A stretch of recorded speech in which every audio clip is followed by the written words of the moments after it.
And what is up, ladies and gentlemen? Welcome back to another episode of eXquisite Gaming, and this is a review for the Star Wars The Old Republic Jedi Knight class story. Last year I did a review of the Star Wars The Old Republic game, and in that video I said I'd be reviewing every class story, every expansion this game had to offer. Yes, that was a while ago, it's taken me some time, but here I am, and we're going to get knee-deep into spoilers. So, like any other Star Wars The Old Republic class, there are 3 chapters and a prologue into the story, and the prologue for me is probably the weakest part of this story, and it pretty much, there's very few of the classes in Star Wars The Old Republic that have a really good prologue. The prologue here is it's not bad, it's not terrible, but it's fine, it's a bit slow, it doesn't really entice you to play the game. It's not like the prologue in, say, Star Wars Knights of the Old Republic, where in that prologue you wanted to keep going. The Battle of the Endar Spire was awesome, and there are some really good prologues in the Old Republic classes. My particular favorite one is probably the Sith Inquisitor, because you get, instead of starting off as this really cool person, you're pretty much a slave. You're nothing here, you're already someone. You're very well known, or not very well known, but everyone knows who you are. You've been selected, you've been chosen.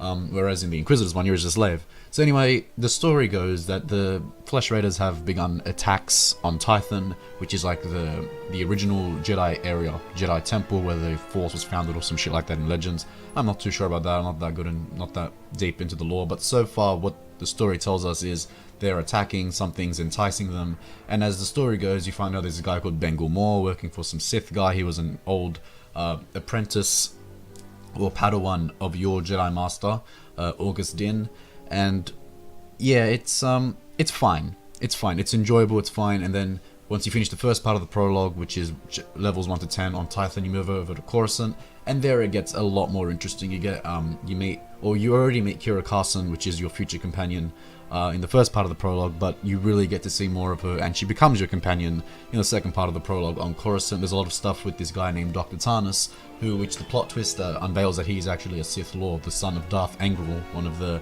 biggest baddies of the Sith Empire at that time. And the prologue is fine. It's enjoyable. It's not terrible. Probably worse prologues, but it's fine. It's not it's harmless. It's enjoyable.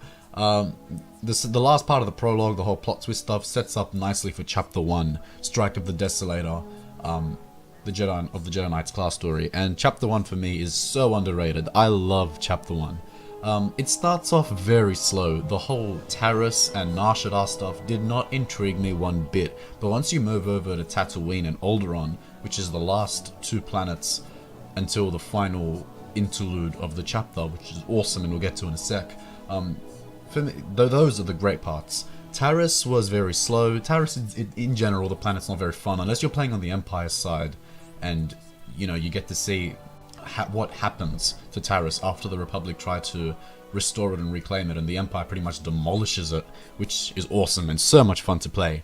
Taris in general, it's very boring on the Republic side. It's not very interesting. It's cool to see what happened after Knights of the Old Republic, how Darth Malak demolished the planet, but it's pretty boring. The Rakghouls are annoying. The planet itself sucks, but the story there is okay. There's nothing particularly exciting about it. Same with Nar Shaddaa. Nar Shaddaa's a bit better. I genuinely like Nar Shaddaa more than I like Taris, or at least for the Republic side, I like Nar Shaddaa more. The story there is, once again, okay.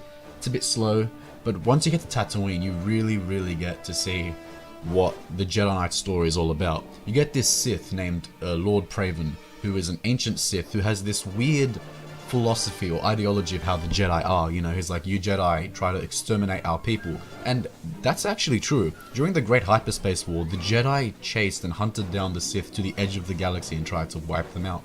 And this guy, and genuinely, the Sith race have very long lifespans. You see that from the Old Republic Revan, the novel, where Lord Scourge, he teams up with Revan at some point, and I won't spoil things there, but he has a very long lifespan because he reappears in this game later. And that's really cool. That's really cool. You actually get to see a different aspect of the Sith, and you can convert this guy. You can show him that the Jedi are not what you believe them to be. They are actually, we're the good guys, because they are, from a certain point of view. You can also see that the Sith are the good guys, but it's totally up to your perspective. It's kind of like religion. It's completely subjective. But it was really cool. I actually enjoyed the whole Lord Praven story arc on Tatooine quite a bit. And then once you get to Alderaan, and the whole Deathmark story, that was really neat because that is just perfect. You get the master dies and the apprentice watches as the master dies. It's really quite sad because August Din is actually portrayed by Chris Pine's dad, who is such a good voice actor. I loved August Din. He was one of the best side characters of the game. He actually dies. Darth Angral kills him, but Darth Angral comes off as such a good villain because he has motivation. This guy's son's been murdered, and although sometimes it feels like he's just using this idea as an excuse so he can pretty much just ignite another war, because that's what Sith are really about. They just want to start wars and fight. Yes, there is some motivation to him, but in the end of the day, he just wants to start another war, so you don't really know or completely understand why he wants this. Is he upset because you killed Lord Tarnus in the prologue, or does he just want to start another war? Who knows? And that's really cool. You don't get all the answers given to you. It's really quite neat. As August Din dies, he falls to Darth Angral's blade, and Darth Angral has some really badass lines in this. I've actually tried to imitate him so many times. It's a lot of fun, really. The villains in the Jedi Knight story I felt were some of the strongest in the entire game. And the whole Deathmark stuff I enjoyed, you know, thinking there's a part where Elena Hart, I can't remember her name, but some chick basically tells you, oh no, he's dead, and then you go into some Killik Warren and you find him, he just comes out and is like, oh no, I'm alive, and then he goes and pretty much sacrifices himself. It's really sad, but it sets up for the end of chapter 1, which is really cool. You actually get to see the effects of the Empire. They pretty much not demolish, I'd more say like ravish a planet, similar to the way Darth Nihilus used to do it in Knights of the Old Republic 2, and how the Emperor does it to Nathma and all those planets, Ziost. It's called Euphrates, and it's, you know, a lush planet, and when you arrive to it, it's just, it's orange. It looks like lava, it looks like Mustafar. It's insane. My biggest problem here is that they reuse this texture for the planet in the eventual daily planet Oricon. It's the exact same thing. And it makes me kind of disappointed because Euphrates looked original. It looked like they put effort into it to create, like, you don't go to the planet, you just see it from the view of your ship, and it actually looks really neat. However, they reuse this skin for Oricon, and it kind of feels that they just wasted it. It feels like nothing at all, and it's kind of sad. Throughout the chapter 1, you get a lot of intermissions where you learn more about your characters and your companions. You learn about how Kira Carson was originally a child of the Emperor, and if you want to learn more about the children of the Emperor stuff, you move on to the Jedi Consular story, which is also pretty good. But we'll get into that. That's another story for another day, or review. The final battle against Darth Angral I thought was really, really cool. It was really fun. And then basically you move on to chapter 2. I think it was called Hunt for the Emperor. Now, Hunt for the Emperor, I look at it from both sides. The way the game plays out, you're pretty much just going from planet to planet, rallying the Jedi, and it feels kind of repetitive. It's kind of boring. The game pretty much in general is very repetitive. However, the final payoff where you actually go to the Emperor's fortress and you fight the Emperor, or you fight Lord Scourge, I thought that was awesome. One of the best finales to a chapter in the entire game. It was so badass. I've recorded the entire thing. I'm gonna upload it one day. It's really, really neat. The Emperor has some of the coolest lines ever. He is so badass. You know, he says things like, "You are mine, servants, slaves, weapons, and you will obey." And he is just intimidating. I loved him. Lord Scourge, at first, I thought the voice acting for him was a bit... It just didn't bring me in. However, as he slowly grows on you, I enjoyed Lord Scourge. And when you read more about him in Old Republic Revenant, you really start to like him quite a bit. His whole conversion, or it's not really a conversion, he just joins sides with you because he realizes that the Emperor's plan is to pretty much wipe out all life in the galaxy, and, well, he probably doesn't want to die.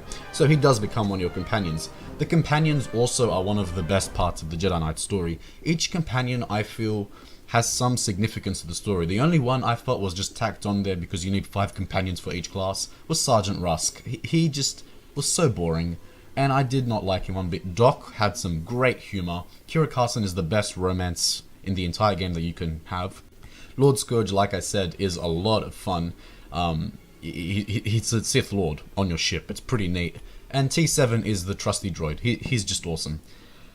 Chapter 3 is pretty much probably the best part of the game. I love Chapter 3. At the end of Chapter 2, there's like a cliffhanger where all the characters that go in with you, Warren Sidoru, Master Braga, they all kind of, you lose them. And even you kind of this way that the Emperor has a grip on your mind. And you pretty much see yourself doing some pretty evil shit. You're like his weapon, and he's training you. And he does that to all the other Jedi, and you've pretty much got to go to planets, bring them back, and they don't fight with you in the end, where you face the Emperor, because actually some of these guys get exiled from the Order, and you actually see it like, these guys commit crimes. They fight on planets for the Empire, so despite the fact that it wasn't their fault, because the Emperor had a grip on them, the Jedi can't just bring them back in, and I loved seeing that. In the final battle of Corellia, before you eventually go to Drummond Cast, which I'll get to in a sec, is awesome, there is this moment where all characters which you convert or, you know, you affect in some way during your story come back. Lord Praven from Tatooine comes back. Bengal Moore on Tython, if you keep him alive, he returns, and they all fight with you, and it's really cool. It really feels like your decisions in the game pay off and have some kind of meaning to it.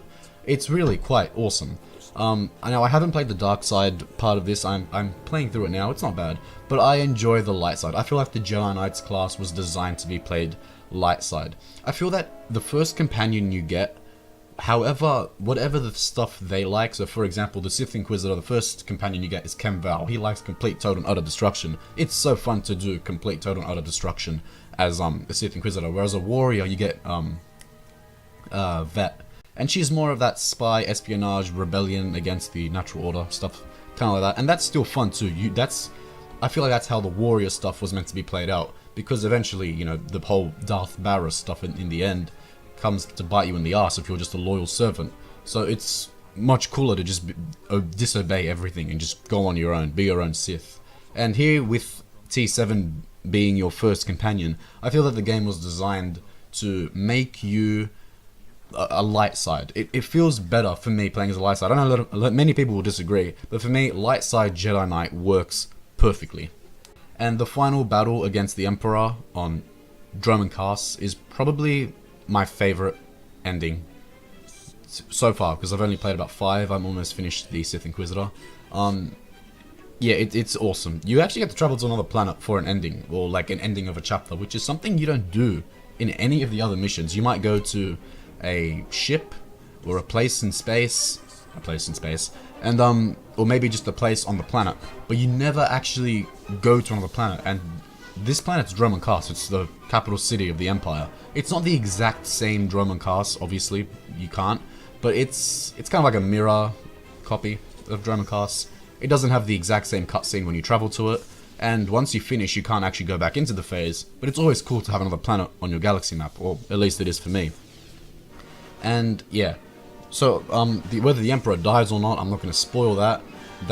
You know, there's a lot of expansions that go into that.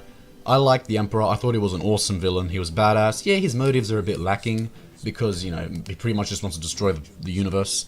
Darth Angral is a very underrated villain. I like him quite a bit. There's a couple of henchmen every now and then that you get on each planet. They didn't really do anything for me. They were just kind of there to waste time, because they have to have you fight someone at the end of each planet. And I like the way they incorporated the main Jedi being who you have to fight on Corellia, or the Chapter 3 planets besides Belsavis. You fight some Imperial douchebag, whatever. But all the other stuff was really neat, really cool. I enjoyed the Jedi Knight storyline. So far, it is my favorite. I haven't played the Imperial Agents yet. I'm keeping that to the last because I've heard great things about that. I can't wait to play that. I've played the prologue, and I've started the first chapter, but I have not properly played it. I'm really excited about continuing with these reviews. The Jedi Knight is my favorite. I'm going to give it an 8.5 out of 10. If you haven't played it, well, I can't believe you just watched this. I spoiled everything. But still give it a crack. It's a lot of fun. Yep. Thank you for watching eXquisite Gaming, and I will see you guys next time. Ciao.